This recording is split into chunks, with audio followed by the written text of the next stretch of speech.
Kalau saya, saya tuntut Ganjar dan Anies pimpin perubahan ini, revolusi jika perlu. Jika ahli hukum tidak tersinggung dengan pengkhianatan hukum hari ini, lebih baik mereka menjadi penyapu jalanan.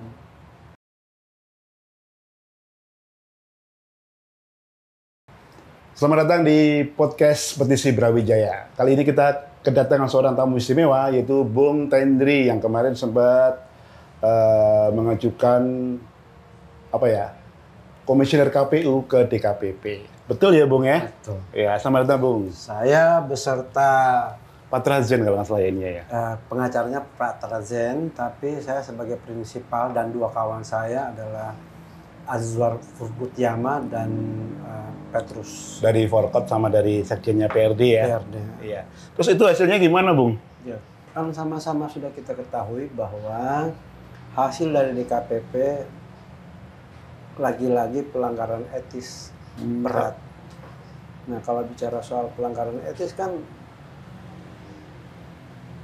banyak persepsi, banyak tafsir. Di Republik ini sekarang itu etik atau persoalan etis itu bukan lagi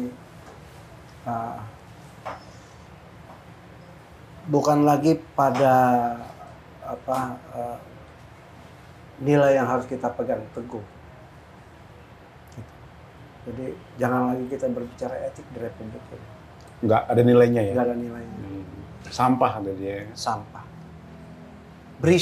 Keberisikan dari doang, keberisikan dari demokrasi yang katanya itu. Pantesan suara-suara perguruan tinggi itu nggak digubris ya. Nggak akan. Malah dijadiin cuman kalian partisan gitu. Dibully pula. Dibully lagi sama buzzer-buzzernya. Betul. Kasihan juga. Padahal kalangan terdidik dulu lah yang mulai perubahan di Indonesia pada tahun 40-an ya. Bukan. Yang menggerakkan kan mereka sebenarnya ya. Itulah yang namanya pergeseran budaya. Dulu kita kalau budayawan kemudian bersuara, akademisi bersuara, sepertinya ada guncangan. Politik itu harus kembali kepada budaya. Politik itu harus kembali kepada etik. Hari ini bukan. Etik tidak terpakai lagi.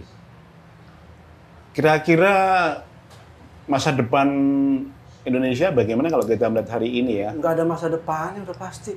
Gimana? Suram ya? Suram.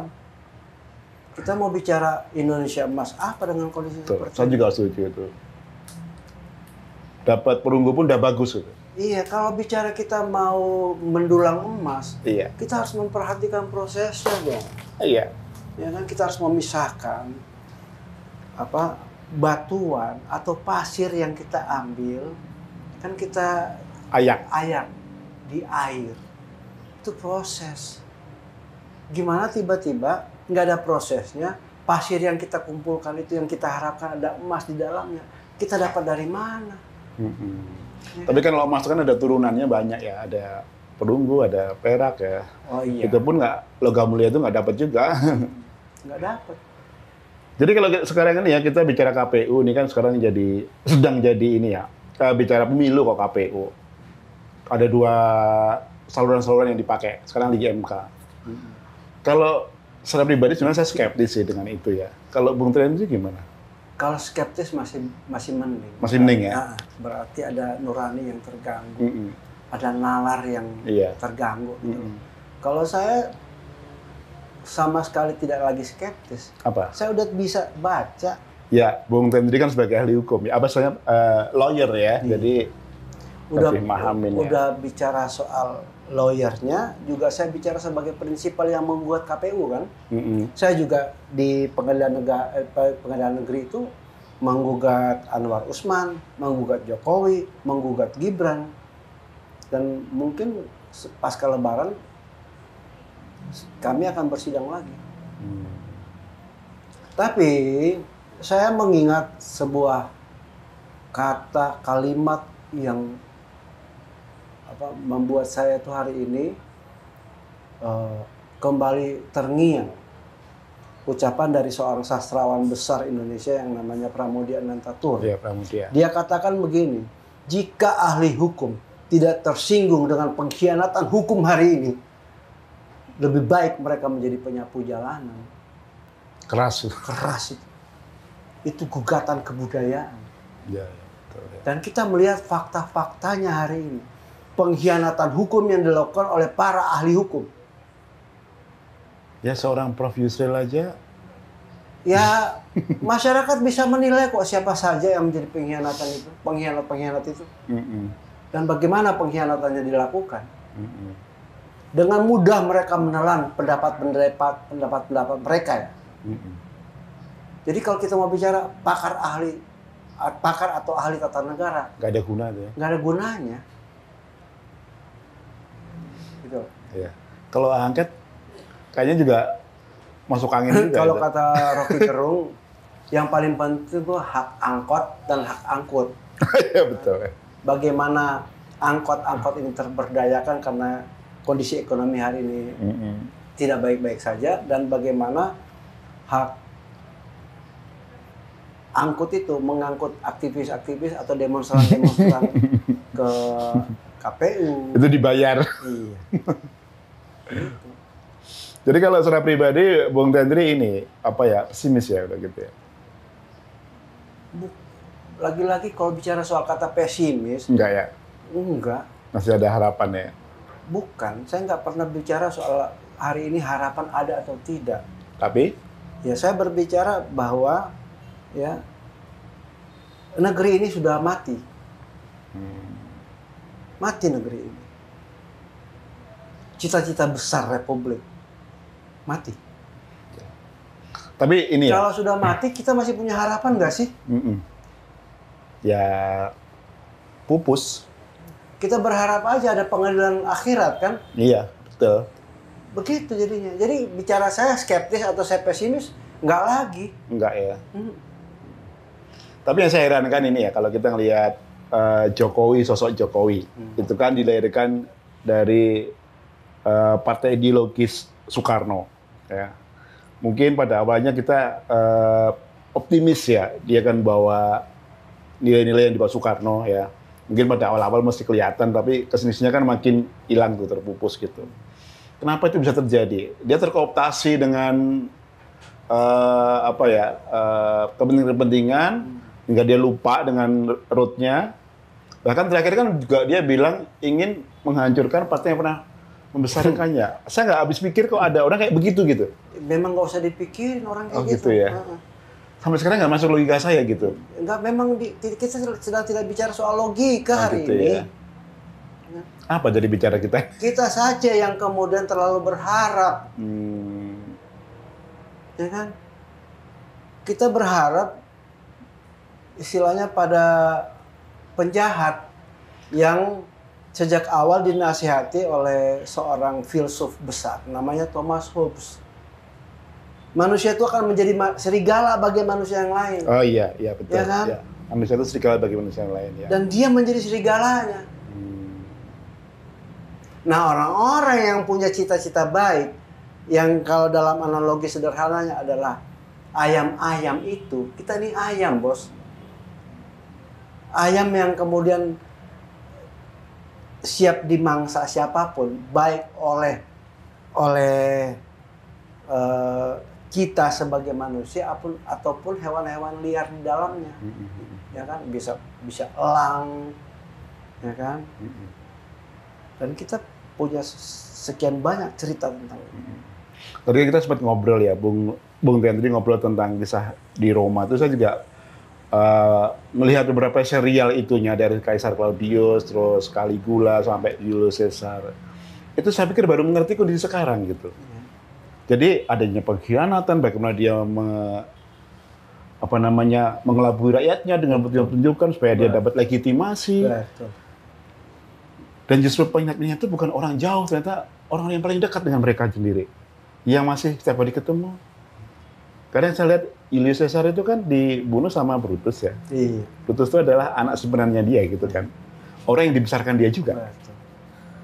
Jadi begini, kalau kita punya sekian banyak cerita tentang pengkhianatan itu, kita juga harus menerjemahkan bahwa Fir'aun pun seperti itu. Ya. Dia dikhianati bukan dikhianati ya, dia dilawan oleh Musa yang dia besarkan juga. Iya, gitu. betul. Iya, iya. Nah, persoalannya hari ini adalah kita Musanya atau bukan, kita Brutusnya atau bukan.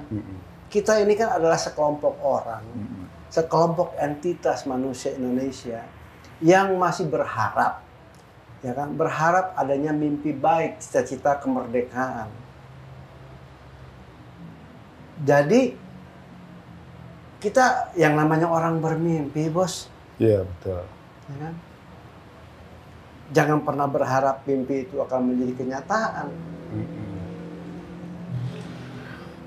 Terus menurut Bung Tendri gimana itu dengan kondisi sekarang ini? Masihkah kita bisa melakukan sesuatu untuk melakukan perubahan gitu? Kalau pertanyaannya itu, kita mau berubah atau enggak? Ya mungkin sebagian orang kan ada yang mau berubah, tapi sebagian orang nyaman dengan kemapanannya kan begitu. Ya kalau kita perhatikan lah kayak gerakan yang paling dekat dengan tahun ini kan tahun 98. Itu kan belum lama ya, masih Lama itu, bos. 25 tahun. 25 tahun Ya. lama itu. Walaupun sebenarnya apa yang dilakukan oleh aktivis 98 itu mereka ngikutin aktivis 65 juga sebenarnya kan. Ya. Itu satu generasi. Masih kebelah begitu dah. Ya meskipun tahun 65 juga mereka kebelah, ada yang ke pemerintah, ada yang masih di luar. Betul. Iya kan. Tapi akhirnya juga 98 juga bisa kok gitu. Kalau waktu Orde Baru juga semua orang pesimis gitu kan. Bisa nggak kita melakukan perubahan gitu? Ya, kalau pertanyaannya bisakah kita melakukan perubahan, lagi-lagi tadi kembali, kitanya mau berubah apa enggak? Ya pasti adalah kemauan itu loh. Tapi mungkin apa masih dalam tahap pematangan atau apa kan pasti ada timing monumen yang masih akan bisa menggulirkan itu. Kita ini sekali lagi ya melawan sebuah sistem. Yang sistem itu dikendarai oleh orang yang katakanlah analogika adalah kita mau menuju suatu tempat ya dengan mobil. Mobilnya ini nggak bagus-bagus amat, cukup lah, ya kan? Tapi supirnya nggak tahu jalan, ya kan?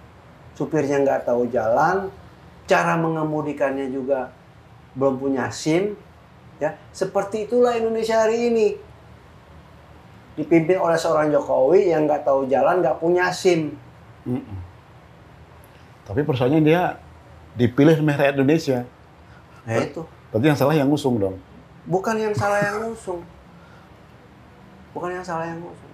Kita ini kalau di sebuah stasiun ada mobil, ya kan, yang katakanlah begini, jadwal keberangkatannya sangat dekat dengan kita, bukan persoalan mobilnya bagus. Oh iya gitu betul.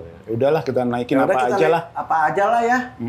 Kebetulan kita dapat kendaraan atau alat transportasi yang mobilnya nggak bagus-bagus amat, ya kan? Sopirnya kita nggak tahu. Pernah nggak tanya sopirnya kayak apa? Punya SIM atau enggak? Ya, pengalaman atau enggak? Pengalaman atau enggak? Kita Enggak. kalau naik pesawat nggak pernah tanya siapa pilotnya kan? Karena udah punya sertifikat pasti. Betul.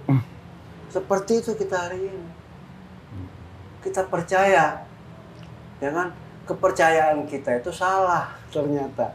Seperti orang datang ke dokter, dia pikir bisa menyembuhkan. Kemudian hari kita tahu itu dokter palsu. Kayak gini rasanya. Iya. Ya kan? Iya. Kita ini diberikan, kalau kata anak gaul nih, kita di PHP-in. Kalau orang udah di PHP-in, ya mau kita mau baper, mau kita mau apa, nggak guna kan? Ya mungkin karena juga kita belum punya presiden kayak gini ya kali ya, belum punya jurisprudensi lah kalau orang hukum ya. Jadi mungkin juga gagap sebenarnya orang, semua gagap itu ya. Jadi ya kita ketipu, kecelakaan. Iya, kita gagap menyikapinya, semuanya gagap. Karena Bisa demikian. bingung gitu, ini harus gimana? Karena kita nggak punya referensi di sini gitu. Ya jalan salah satunya perubahan mendasar, Nah itu memang, ya kan? ya seperti kalau saya lihat juga gini ya, Dengan gerakan rakyat atau ada perubahan yang benar-benar secara konstitusional. saya pikir gini, seorang akademisi kayak Zainil Mokhtar aja udah mengatakan begitu, berarti kan memang sudah frustasi dia dengan melihat kondisi sekarang ini. Jadi budayawan menangis, intelektual menangis, cendekiawan menangis, ulama juga banyak yang menangis melihat kondisi hari ini. Tapi kan juga ada ulama yang tertawa, ada cendekiawan yang tertawa, ada aktivis yang tertawa, menikmati semua kebobrokan ini. Karena dengan kebobrokan yang ada, orang juga bisa memanfaatkan untuk kehidupannya kan. Iya. Ada yang orang yang bisa hidup dari kebobrokan, Mas. Iya, ada. Mas Orba kan gitu juga. Iya. Kan ini berulang lagi gitu. Ya ini istilahnya, kalau bahasa Prancisnya histoire, se répète. Sejarah berulang. Persoalannya kita menjadi Musa barukah, menjadi Muhammad barukah? Kita tidak menjadi nabi, tapi penyampai kebenaran yang diajarkan para nabi-nabi itu. Iya, betul. Messenger lah. Messenger. Tapi dalam proses itu juga kill the messenger terjadi, Bos. Iya, betul. Semua terjadi seperti itu. Iya kan? Pembungkaman. Iya. Salah satunya itu. Iya. Jadi Nurani sengaja dibungkam, ditutup, diteror. Betul. Gitu ya. Kita nggak melihat sublimasi terornya itu. Kedalamannya ya. Tapi kalau saya melihatnya sudah parahnya gini ya. Kalau negara, pemerintah sudah meneror akademisi, meneror budayawan, itu udah parah menurut saya. Karena mereka sebenarnya kan jadi lilin sebenarnya buat kita untuk arah. Tadi saya gambarkan. Dibungkam gitu kan. Tadi saya gambarkan di masa Musa melawan Firaun, ya kan? Ada yang namanya Haman, intelektual yang dibungkam. Ada yang namanya Korun, hartawan, pengusaha, orang-orang kaya yang dibungkam. Ya kan? Ada Bal'am. Bal'am itu adalah orang-orang pemilik otoritas keagamaan yang dibungkam oleh kekuasaan, oleh Firaun itu sendiri. Ya kan? Tapi Tuhan nggak bisa kemudian ngelawan dengan menurunkan ajab begitu saja. Harus ada Musanya. Kalau pakai terminologi keagamaan teologis ya. Yeah. Nah, kita mau ngelawan seperti apa? Tidak ada sejarahnya rakyat yang melawan secara rame-rame, harus ada kepemimpinan. Betul. Nah, kita mau jadi pemimpin yang melakukan perubahan itu atau tidak? Iya, iya. Nah, sekarang judulnya dicari seorang pemimpin yang mau mengajak perubahan. That's right. Kalau saya, saya tuntut Ganjar dan Anies, pimpin perubahan ini. Revolusi jika perlu. Gitu ya? Iya dong. Ini bukan soal kemenangan atau soal dicurangi. Ini soal perubahan dan pilihan perubahan kita ada di mana. Dalam olahraga biasa main curang. Iya, betul. Ya kan? Kalau kemudian kecurangan itu kita selesaikan di meja-meja itu, ya nggak akan bisa. Lewat mediasi, lewat gugatan, nggak akan pernah, Bos. Karena sejatinya, ya, saya memakai analogi sepak bola. Iya, betul, bola. Ya. Sepak bola itu ada yang namanya penyelenggara. Ya kan? Event organizer-nya ada, organisasinya ada, FIFA menentukan. Tapi di atas FIFA ada mafia bolanya, Bos. Iya, betul. Gitu kan? Ada sepak bola gajahnya, yang ngatur bukan FIFA. Ada penjahatnya di situ. PSSI juga mengalami hal itu kok. Iya. Lalu apa bedanya pemilihan umum sama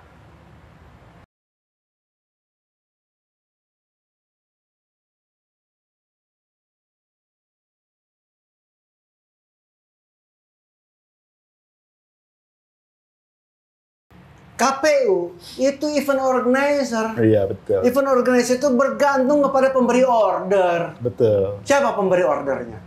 Kita sama-sama paham kok.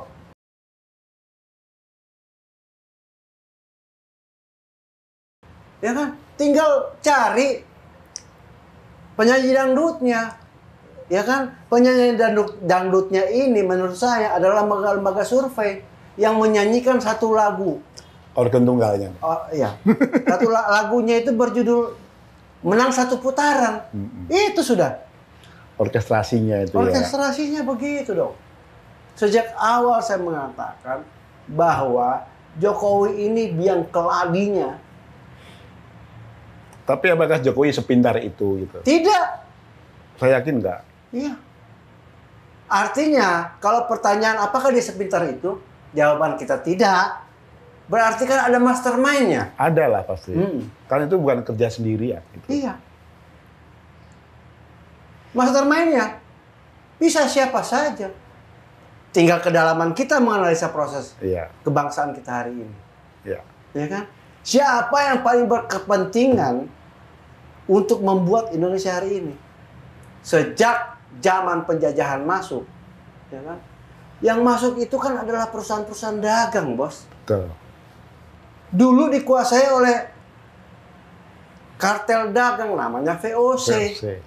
Ya kan? VOC datang bersama Belanda. Kebetulan VOC itu adalah perusahaan Belanda. Kalau hari ini, siapa VOC ini? Siapa yang paling banyak menikmati sumber daya alam Indonesia di masa kepemimpinan Jokowi? Kita akan dapat jawabannya. Ya. Ya kan? Siapa yang kemudian memberikan hutang yang tidak terkendali kepada pemerintahan hari ini? Mereka lah yang punya kepentingan. Jadi cuman bedanya di Orba dulu gengnya Amerika, sekarang gengnya yang ini yang baru gitu ya. Shifting aja sebenarnya ya nggak? Shifting aja. Jadi kalau ada namanya capital flight gitu ya udah habis kita juga ya. Hah? Kayak pelarian modal udah habis juga kayak zaman dulu. Kan? Iya, itu kan dari itu kan sempat menjadi kekhawatiran ya. Ternyata kan terjadi tuh tahun 98. Ya. Kalau sekarang ini tinggal nunggu selesai gitu. Intinya negara-negara besar di dunia ini berdagang. Iya, betul itu emang. Kalau dia berdagang, dia harus menciptakan pasar. Ya kan? Supaya barangnya masuk. Di samping dia menciptakan pasar, dia juga kalau perlu ngerampok hasil sumber daya alamnya. Kan begitu kejadiannya. Ya, betul. Sejak zaman pelayaran Hongi loh ini. Ya. Yang kedua juga sekarang negara itu berbisnis dengan rakyat. Itu jelek. Sekarang kayak beras itu kan sebenarnya kan cuma pemburu rente doang yang bermain di situ. Kalau saya sih melihat bahwa kondisi beras hari ini diciptakan semacam kondisi bahwa kita kekurangan pasokan beras. Iya. Kenapa? Supaya bisa mengimpor beras dalam jumlah yang lebih besar. Dengan demikian ada rente di situ. Iya, rente di situ. Dan itu kan dari Orde Baru dulu permainannya Golkar begitu juga. Ada mafia beras kok di Indonesia. Iya, emang ada. Kita tahu namanya siapa. Iya, ada perusahaan-perusahaan siapa main-mainnya. Oh iya. Dan dari dulu juga itu aja sebenarnya. Itu aja memang. Karena itu kan menghasilkan cuan yang luar biasa gitu. Ya kan? Ratusan miliar itu dulu. Triliun, Bos. Ya, triliunan. Rentenya aja triliun kok. Seperti yang dulu mafia gas itu kan sebenarnya. Sama. Cuman mafia gas nggak tahu masih kabarnya gimana itu. Yang kedua juga saya perhatiin ya, tadinya kan jargon-jargon hilirisasi gini-gini. Saya tuh mencoba menggoogling gitu ya. Siapa sih BUMN yang masuk ke situ? Nggak ada ternyata. Perusahaan swasta. Dan kebiasaan Republik ini itu jualan surat. Iya betul. Jualan kertas. Di subkon. Nggak, perusahaan BUMN yang besar investasi di situ. Bukan terbesar, bukan BUMN. Nggak tahu BUMN perusahaannya nggak ada di situ. Yang dia mandiri sendiri nggak ada. Iya. Padahal itu kan SDA kita, punya kita sendiri. Iya. Ya. Betul. Apa Anda nggak kaget hari ini? Tiba-tiba ada korupsi. Soal timah. Iya. Yang nilainya spektakuler. Spektakuler, Bos. 217 triliun. Betul. Ya. Luar biasa negeri ini. Kemudian rakyat dibebani pajak. Nah, itu masalahnya. Ini kan zaman VOC. Iya. Udah kerja paksa, upeti, pajak gila-gilaan. Jadi rakyat itu cuma bekerja untuk cepat makan doang. Beli apa-apa juga udah nggak bisa. Karena UMR sama inflasi juga nggak ngejar kan. Iya. Pasti ketinggalan terus. Pasti. Gitu. Sementara kita didorong dengan lifestyle yang tinggi terus. Kelas menengah. Banyak yang bunuh diri makanya. Iya. Itu kan impact sebenarnya itu kan, impact sosialnya. Betul. Gitu. Ya kembali lagi, persoalannya adalah keinginan kita untuk berubah. Tapi juga saya gini loh, siklus ini kan, kalau bilang orang siklus 20 tahunan gitu ya. Dari 65, dari Orde Lama 65 berubah, ternyata juga nggak banyak perubahan. Kembali ke situ lagi. Ya. 98 kita punya hope untuk Indonesia better, ternyata juga kita kembali ke lubang yang sama lagi. Nggak ada perubahan yang fundamental gitu, menurut saya itu gitu. Ya contohnya gini, meskipun pemerintah bilang kita akan jaya di 2045. Tadinya saya berpikir itu bagus ya jargon itu, tapi saya pikir setelah lihat faktanya kayaknya enggak lah itu. Fundamental kita lemah banget masalahnya.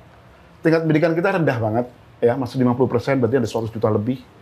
Kemudian penguasaan sumber daya alam juga bukan kita yang menguasain, ya kan? Dan sudah terkooptasi dengan beberapa kelompok-kelompok aja, ya. Yang kedua juga sekarang proyek-proyek baru itu juga sebenarnya tidak berdampak buat masyarakat secara langsung itu masalahnya. Tidak ada. Gitu. Sebagai contoh ya. Jadi polanya itu harus dirubah, perubahannya mau kayak apa, masalahnya itu sekarang ini. Kalau cita-cita kebangsaan kan jelas itu. Yang tertera dalam pembukaan Undang-Undang Dasar. Ya. Itu sebagai mimpi besar kita rakyat. Ya, itu kan narasi besarnya. Narasi besar. Tapi kan implementasinya nih kadang-kadang sudah ya. Yang kayak kooperasi mencerdaskan kehidupan bangsa, faktanya kita ini secara IQ masih bodoh kita. Terburuk. Iya. Tingkat pendidikan kita SMP-nya masih tinggi. Iya. Hampir 50% loh. Iya. Gimana coba? Betul. Lalu pertanyaannya sekarang ini kan kita membiarkan kondisi ini terus-menerus terjadi. Tapi kita juga jangan melakukan kesalahan yang sama dari 98 itu juga nggak punya konsep. Ya tuntut konseptual yang bagus juga. Baik, kita tuntut. Nggak ada apa kalau namanya? Kemarin kontestasi. Roadmap-nya itu nggak ada juga. Gini, kalau kita tuntut ya perubahan itu bisa secara konstitusional, ya. Tapi juga bisa secara inkonstitusional selama inkonstitusional ini dapat dukungan rakyat. Nah, sebenarnya kayak reformasi itu jangan cuma eufemisme penghalusan dari revolusi ya. Kalau dulu kita pakai revolusi mungkin kejadiannya pakai kayak 65. Tapi kita pakai reformasi akhirnya jadi semua tanggung gitu loh. Nggak ada yang dihukum, nggak ada ini, semua juga masih sesuai. Cuman ganti orang aja. Betul. Sistem nggak berganti. Betul. Nah, kalau kita perubahan, apa kita kan mengulang seperti itu? Kan makanya begini, Ganjar dan Anies sudah dipercaya oleh partai politik melakukan atau kemudian melewati satu proses tahapan konstitusi bertarung secara sah. Ya kan? Sekarang kalau memang mau perubahan itu pimpin rakyat dengan segala konsekuensinya. Dengan segala konsekuensinya dong. Iya. Ganjar, Mas Anies, Mas Ganjar pimpin rakyat melawan. Melawan itu bisa di MK. Melawan itu juga bisa di jalanan. Ya. Begitu. Extra justice. Extra judicial. Extra parlementer. Iya, sama parlementer. Ya kan? Karena ada kondisi di mana hukum tidak lagi kita percayai. Lembaga hukum, instrumen hukum kita tidak percaya lagi hari ini. Ya, tapi kita juga jangan terjebak lagi jadi bergen politik doang kayak gitu. Maksudnya. Ini kan menjurus kepada bergening politik. Ya kan? Iya. Jangan lagi rakyat dibuat jadi mainan gitu loh. Iya. Ya kadang kan orang berjuang begitu dapat lupa. Iya, banyak yang kayak begitu gitu loh. Tuh. Dan yang kedua juga tidak ada perubahan sistem yang mendasar. Jadi kadang-kadang orang jadi bodoh ah. Siapa aja berkuasa begitu bisa makan kan ini. Iya. Jadi perubahan itu hari ini menurut saya jangan lagi bicara soal miliknya Ibu Mega, miliknya Habib Rizik, miliknya JK, miliknya Surya Paloh, ya kan? Ini milik kita, zaman kita. Ya, betul.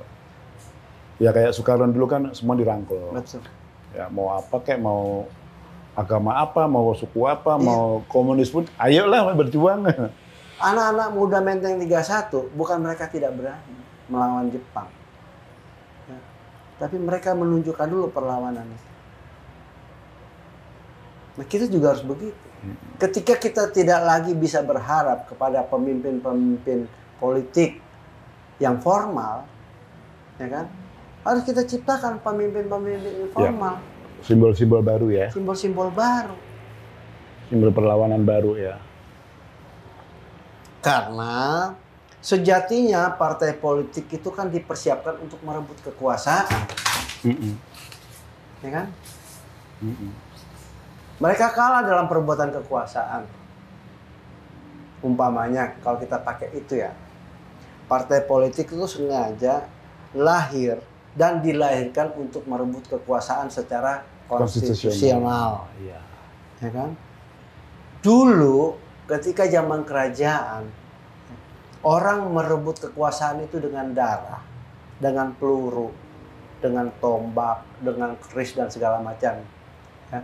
Ada kesadaran peradaban merubah perebutan kekuasaan itu from bullet to ballot. Ya kan? Artinya dari peluru menjadi kotak suara. Iya. Beradab dong kita. Tapi kalau kemudian dari kotak suara, ya, kemudian melahirkan ancaman lewat ballot, lewat peluru, lalu apa bedanya? Ya, tapi sekarang kalau kita melihat kondisi faktualnya kan ya, setiap perubahan itu selalu diinisiasi oleh orang muda. Ya. Ya, dari perjuangan 45, ya 65, kemudian 98, itu masih ada semangat. Ini pola pikir yang salah juga. Memang betul dalam sejarah perjuangan, ya, dalam lintasan sejarah banyak perubahan yang diciptakan oleh orang-orang muda. Tapi ingat loh, orang-orang tua yang punya kontribusi dalam perlawanan di semua negara pasti. Ya, pasti ada mentor-mentor. Ho Chi Minh, ya, udah tua, dia menggerakkan anak-anak mudanya. Gandhi, ya, Mahatma, ya, banyak kan. Di Indonesia ada orang tua yang kemudian Mandela ya. Mandela, ada Agus Salim. Tapi kalau lihat kondisi anak muda sekarang pragmatis banget. Memang sejatinya anak muda seperti itu. Apolitis gitu. Iya, dari zaman dulu juga banyak yang begitu. Persoalannya orang-orang tua itu ngajarin nggak tentang perlawanan. Apalagi di tengah hipokrisi yang seperti ini. Kemunafikan yang luar biasa. Di samping munafik, permisif lagi. Ya, betul. Kita apa yang beretik, sopan santun. Dalam sebuah perlawanan semesta tidak ada yang namanya ukuran sopan santun. Karena kekuasaan juga membuktikan bahwa mereka juga tidak memiliki etik dan moral. Iya. Tapi ini saya tergelitik juga ya. Kenapa para intelektual yang di belakangnya Jokowi, ya mereka terima gitu aja loh Gibran jadi capres mereka, dan mereka sekarang membela juga gitu. Padahal secara intelektual jauhlah dengan mereka gitu loh. Ya karena tadi mereka melihat bahwa hukum itu adalah keputusan yang harus dihargai, harus diterima dalam rangka menyatakan bahwa sekedar meluluskan Indonesia dari cap makstar. Dengan pengakuan atas hukum yang direkayasa itu kan tetap ada namanya, oh masyarakat Indonesia masih taat pada hukum. Artinya kalau kita melihat dalam kedalamannya, praktek hukum seperti ini kan juga dipengaruhi oleh kekuasaan. Tapi masih ada bau-bau Reichstagnya gitu loh. Iya, iya. Ya. Ada bau Reichstag, oh setidaknya masih demokratis loh. Demokrasi semua nih. Ya, pseudo-demokrasi. Ya, pseudo-demokrasi. Dan inilah fakta hari ini. Seolah ada demokrasi. Seolah-olah ada demokrasi, seolah-olah ada hukum. Persoalan hukum itu membangun keadilan, urusan lain. Iya. Itu gak ada urusan. Gak ada urusan. Ya kan? Kita banyak menyaksikan seperti itu. Tapi sebagai seorang ini gimana? Praktisi hukum gimana ngeliat gitu? Ya, tadi udah saya bukakan di awal. Jika seorang ahli hukum tidak tersinggung dengan pengkhianatan hukum hari ini, sebaiknya mereka jadi penyapu jalanan. Daripada saya jadi penyapu jalanan, nggak mungkin. Lebih baik saya hibernasi lah kita kan seperti itu. Iya sih, kayak Percuma juga sekolah tinggi-tinggi bergelar profesor kan. Yang terjadi hari ini banyak juga profesor mengkhianati kok. Berkhianat pada kita. Ujungnya jadi jongos doang ya. Iya. Ya kan? Dan nggak sedikit itu. Banyak itu. Ya. Yang terhormat, yang mulia segala macamnya itu. Kayak ini ya, waktu Perang Dunia Kedua itu kan ada tulisan siapa itu ya, Brenda atau siapa itu ya, matinya intelektual dia sekarang ini. Julian Benda. Iya kan? Julian Benda udah mengatakan kok, les trahison de classe, pengkhianatan kaum intelektual. Ketika ada intelektual yang sadar terjadi enlightenment atau afklarung itu, ditertawakan. Iya. Maka oleh seorang filsuf agak kiri yang namanya Gramsci diprotes juga kan.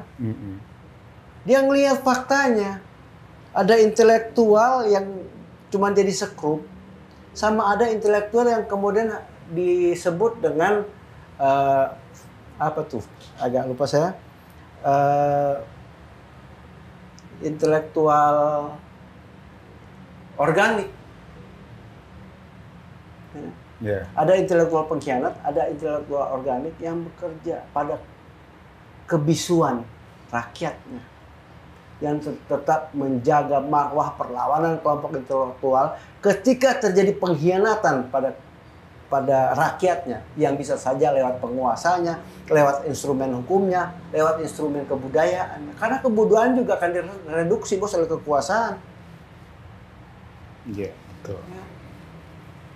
Kalau kita kembali kepada filsafat ilmu pengetahuan ilmu pengetahuan itu harus diabdikan untuk kepentingan rakyat, mendidik rakyat. Maka di masa muda kita nggak asing dengan tulisan-tulisan dan buku-bukunya umpama seperti Ivan Illich, ya kan? Pendidikan kaum tertindas. Kita nggak asing dengan buku-buku itu. Lah hari ini drakor itu. Semua drama. Drama. Apalagi di tengah banjirnya sosmed. Ya, betul. Ya, ada yang namanya hiperrealitas. Betul. Bung Tendri pasti pernah kan ngikutin revolusi kebudayaan di Cina. Ya. Mungkin itu dikecam banyak orang dulu. Oh. Ya kan, dulu dikecam banyak orang. Banyak orang, betul. Tapi saya kesini dulu saya berpikir. Saya lebih kalau betul. Saya takut. Saya nggak mau berpendapat. Enggak ini. Kalau saya berpendapat soal itu. Enggak, saya bilang itu yang dimanfaatkan ya, misalnya Cina menghasilkan sekarang ini gitu. Coba kalau itu nggak dilakukan, ya. Di masa akhir tahun 2000-an, awal 2000-an deh, bukan akhir. Itu ada sekelompok anak muda, aktivis-aktivis mahasiswa yang meneriakan potong satu generasi. Ya. Ya. Itu saja sudah membuat beberapa tokoh nasional tuh takut. Takut ya. Ya, takut. Akhirnya sekarang terpotong 3 generasi, bos. Generasi saya, ya kan? Generasi Ibu Mega, ya kan? Ya. Dan generasi Erick Thohir. Erick Thohir generasi saya itu. Enggak lah. Iya, dia seumuran sama saya. Oke lah, kalau bicara soal umur. Ini bicara soal strata. Iya, stratanya beda. Ya kan? Revolusi terjadi, potong 3 generasi. Iya. Oleh siapa? Oleh Jan Etes. Betul. Enggak. Ya, intinya substansinya bukan itu, saya pikirkan gitu. Bagaimana perubahan mental itu dilakukan dengan change role gitu loh. Intelektual jadi petani jadi untuk menyamakan orang akhirnya jadi suatu visi yang sama, ya kan. Tapi memang terpimpin ya di sana kan, bedanya di situ. Tapi saya melihat Cina hari ini bisa melompat. Awalnya dari situ. Kalau nggak di landas itu nggak akan terjadi Cina kayak gini. Kita harus kembali. Begini loh, kita melihat kebangsaan kita ya. Tahun 55 itu Bung Karno menginisiasi sebuah pertemuan akbar. Yang kita kenal dengan Konferensi Asia Afrika. Iya.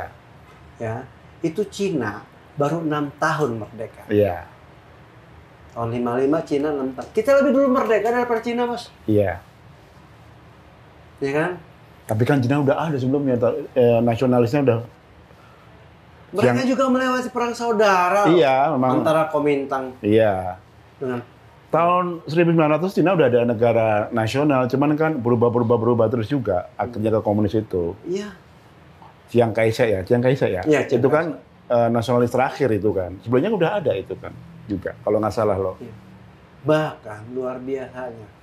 Tapi saya kembali lagi, kita jangan kemudian meniru Cina. Bukan. Ini maksudnya poinnya itu. Kalau kita ini kemarin revolusi mental, ya itu cuma jadi jargon akhirnya. Mental kita jadi mentalnya kayak gini terus. Ya. Itulah yang tadi kita bilang, kita di PHP-in. Iya. Ya kan?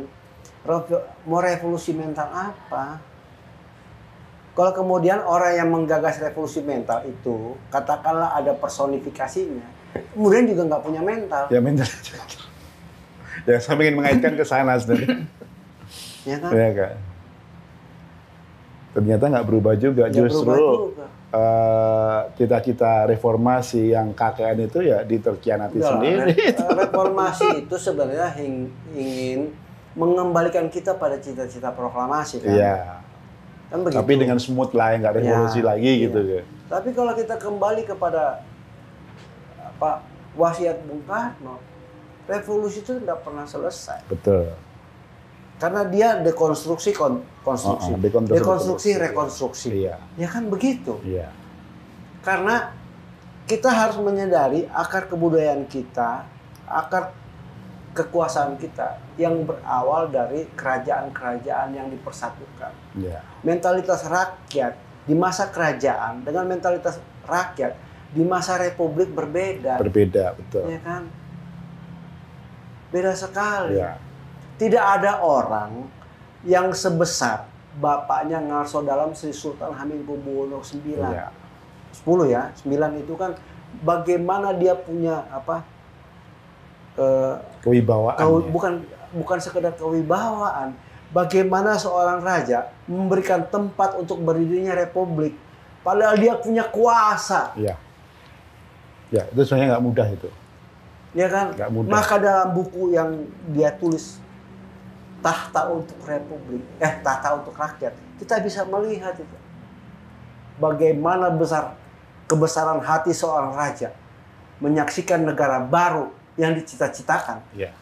Saya juga baru belakangan tuh membaca sedikit kilasan sejarah gitu ya. Ternyata waktu itu Soekarno untuk melobi kerajaan-kerajaan di Nusantara itu nggak mudah juga. Nggak mudah dong. Karena mereka tuh masih punya daerah masing-masing. Bahkan seorang raja berpengaruh ya di awal kemerdekaan itu menyerahkan dana pribadi untuk republik, bos. Ya maksudnya di saat itu kan sebenarnya Indonesia juga nggak hanya dari Jawa ada kerajaan, tapi di luar Jawa juga banyak kerajaan gitu loh. Iya. Nah raja besar itu kemudian ya hendak dihadirkan kembali.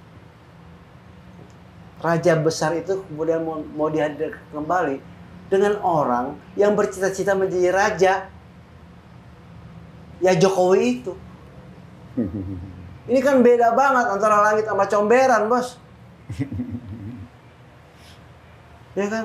Seolah-olah dia mau jadi Joko Tingkir atau Panembahan Senopati. Kenaro. Bukan. Kenaro kan. Iya katakanlah prakteknya begitu. Nggak bisa. Iya, iya.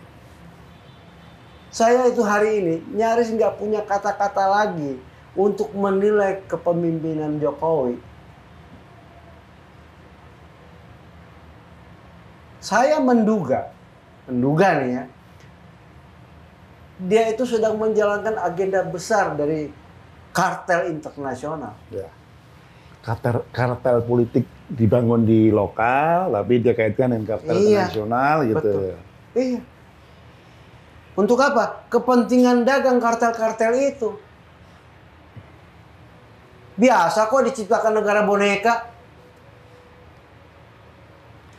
Ya Jokowi nggak punya konsepsi sendiri tentang sebuah negara. Iya. Masalahnya itu.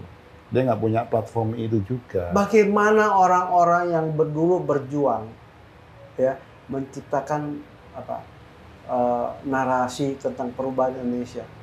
Ada Andi Wijayanto di dalamnya dan tokoh-tokoh yang lain yang kemudian menggagas yang revolusi mental itu. Yang dibully oleh kelompok-kelompok lain sebagai ide komunisme kan? Akhirnya apa? Dia tidak hanya berkhianat pada partai, ya kan? Dia berkhianat juga pada cita-citanya sendiri. Dan sekarang dia berkhianat pada para pendukungnya sendiri juga, yang dulu berdarah-darah buat. Nggak ada urusan soal itu. Kita juga jangan baper. Nggak, maksudnya bukan kita, orang-orang kecil juga banyak kan gitu. Bagi dia nggak ada persoalan. Iya itu. Kalau gue udah berkuasa, apa urusannya? Ya masalahnya kan dia ingin melanggengkan kekuasaannya, itu kan jadi masalah kan. Bukan dia yang ingin melanggengkan kekuasaan, dia cuma boneka. Ya. Boneka dari permainan kartel-kartel internasional. Ya kan? Apa bedanya sih raja-raja di zaman Nusantara yang kemudian memilih dekat dengan Belanda melawan rakyatnya sendiri? Ya, betul. Itu sejarah kerajaan Nusantara hampir semua begitu. Ya kan? Apa bedanya sih dengan Amangkurat? Ya, Mangkurat 3 ya maksudnya. Dari 1, 2, 3 kok semuanya begitu. Ya kan? Sejarah berulang lagi kita bicara itu. Iya, betul. Ya, derita kita lah sebagai rakyat. Derita kita sebagai kaum mendang-mending. Kalau orang bilang gitu, mendang-mending. Atas juga enggak, bawah juga enggak. Bingung ini. Kalau rakyat kan yang ini kan udah mereka penting makan, minum, tidur, nyenyak. Iya. Nggak mau mikir macam-macam. Betul.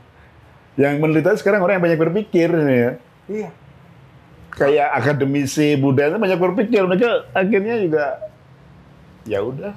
Kalau saya melihatnya begini, setidaknya masih tersisa Ya, betul. ya sisi-sisi baik dari kelompok intelektual, kelompok budayawan. Cuman sisa doang. Betul, betul. Betul. Tapi itu kan menjadi bisikan saja. Dia hanya membisik. Kita dalam kondisi seperti ini loh. Bisikan dengan perintah perlawanan beda, Bos. Betul. Mereka hanya seruan. Seruan memanggil tapi nggak ini. Mau ada Brawijaya, mau ada UGM, mau ada UI, ya nggak ngaruh. Namanya juga prihatin. Prihatin beda dengan perlawanan. Ya. Kalau cuma sekadar prihatin, dulu juga ada presiden, saban kali saya prihatin, saya prihatin. Terus apa yang sekarang kita butuhkan ini sekarang? Perlawanan semesta. Formatnya kayak apa itu? Formatnya Anies Baswedan dan Ganjar Pranowo pimpin perlawanan ini, bukan cuma di MK atau di hak angket. Tapi di jalan. Turun ke jalan. Ya kan? Nah, kita butuh tokoh yang seberani itu sebenarnya. Iya. Kita bisa melihat tokoh perlawanan perempuan. Namanya Aung San Suu Kyi. Iya, betul. Sampai diasingkan itu ya. Ya kan? Dia menang loh pemilu kemarin. Tapi dia dinistakan oleh junta lagi kan? Iya, betul. Dia harus dipenjara. Dia lewati itu. Gak apa-apa gue dipenjara. Tapi bara perlawanan harus aku terus hidupkan. Itu sejatinya pemimpin. Tidak mengajarkan kemunafikan. Ya, sama, Ibu Mega juga begitu. Sudah memerintahkan. Bu Mega sudah menyinggung bahwa ada kecenderungan, ada tendensi orde baru, sistem orde baru kembali digunakan. Ya kan? Tapi rakyatnya juga cuman begitu-gitu doang, dikasih BLT, bansos, selesai. Ya, karena kan rakyat yang sebenarnya dibutuhkan perut. Gitu. Walaupun mereka cuma terima 10 kilo Padahal sebulan butuh 50 kilo, yang 40 kilo pusing lagi juga. Makanya di zaman Jepang, di zaman Belanda kerja paksa juga ada, Bos. Iya. Romusa ada. Iya, Romusa ya. Ya kan? Ada loh. Bedanya apa sih Romusa dengan kondisi hari ini? Rakyat dipaksa kerja dengan UMR yang asal jadi itu. Tapi rakyat itu butuh status. Butuh apa ya? Ada walaupun sedikit. Iya, betul. Jadi nggak bicara lagi soal soal terpenuhinya kebutuhan sekunder. Iya, primer. Primer itu kalau zaman dulu kan sandang, pangan, papan. Sekarang cukup pangan aja, Bos. Sandang mah bisa pakai yang sobek-sobek. Ya kan? Papan bisa di kolong jembatan. Yang penting pangannya. Saya siapa sih? Kurang hebat apa Harkistuti Harkrisnowo? Iya, betul. Kurang kuat apa suara-suara akademisi ini? Iya. Ya kan? Mereka intelektual murni. Rocky Gerung dan banyak tokoh-tokoh keagamaan, intelektual, budayawan dibandingkan dengan Gunawan Muhammad, apa sih artinya suara saya? Dibandingkan dengan Cak Nun, apa suara saya? Enggak, maksudnya ya kita kan harus selalu menyuarakan, ya. Karena sebuah perlawanan kan nggak cukup cuman gerakan jalanan, tapi harus didukung oleh agitasi propaganda juga, kan begitu. Ya kan? Ada suara-suara yang ini juga. Suara-suara kitab suci juga udah mengingatkan kita tentang pemimpin-pemimpin yang zolim, tapi juga nggak mampu berbuat apa-apa karena tadi ya pemuka agamanya beserta setan-setan itu. Mau ngapain kita? Ya kalau zaman Orde Baru kan ya kalau kita yang hidup zaman Orde Baru mengalami kayak gitu kan memang ya. Kayak itu kan udah orang juga udah frustasi. Orde Baru, Orde Lama itu kekuasaannya masih punya malu. Iya sih.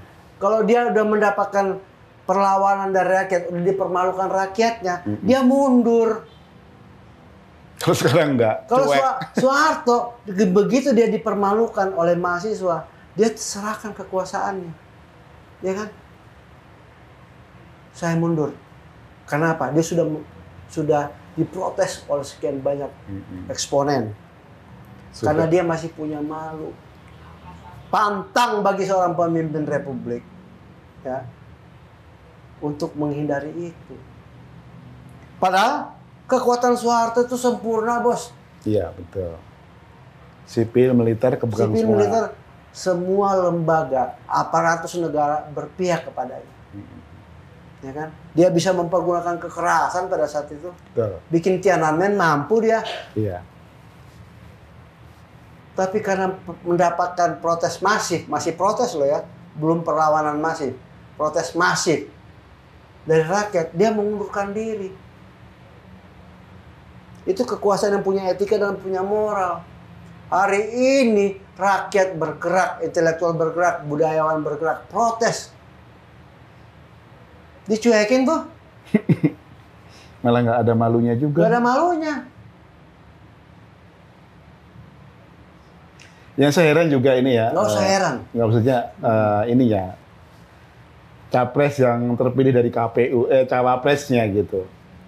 Kayaknya, aduh. Di DKPP itu kami sudah membongkar semua.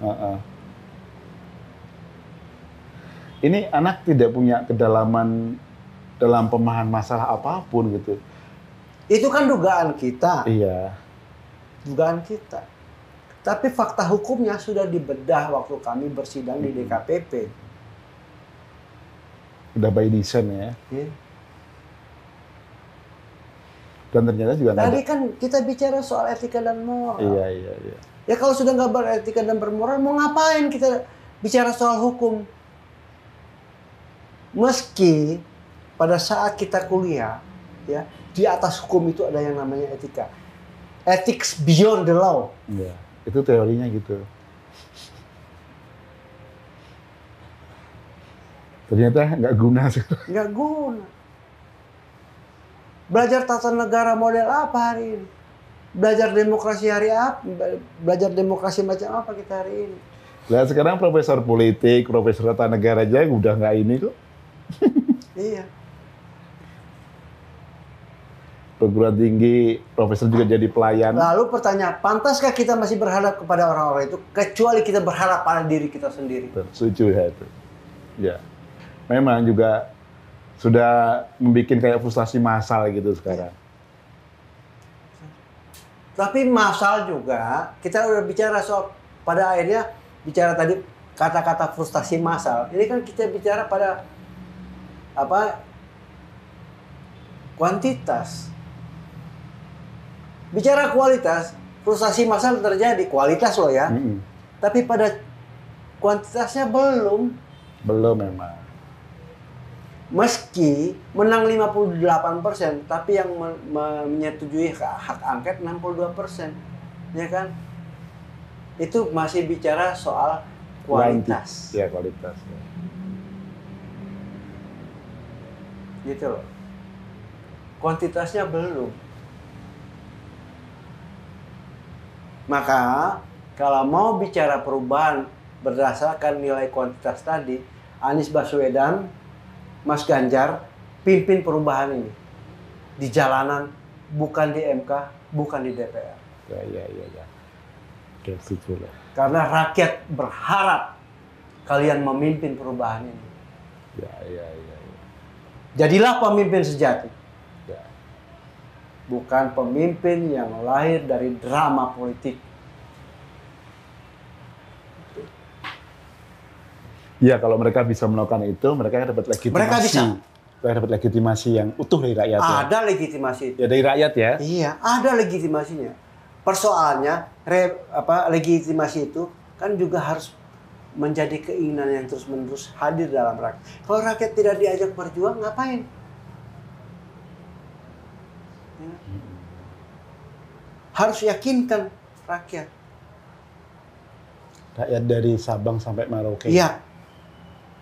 Masalahnya cuma kalau yang berjuang cuma di Jakarta doang, mereka nggak berjuang ya nanti. Memang susah. Bukan. Perjuangan rakyat Jakarta, ya, jangan diartikan kecil. Karena perjuangan rakyat Jakarta itu adalah representasi dari perjuangan rakyat Indonesia. Ya. Dari zaman dulu begitu. Dari ya. zaman dulu begitu. Ya. Oke.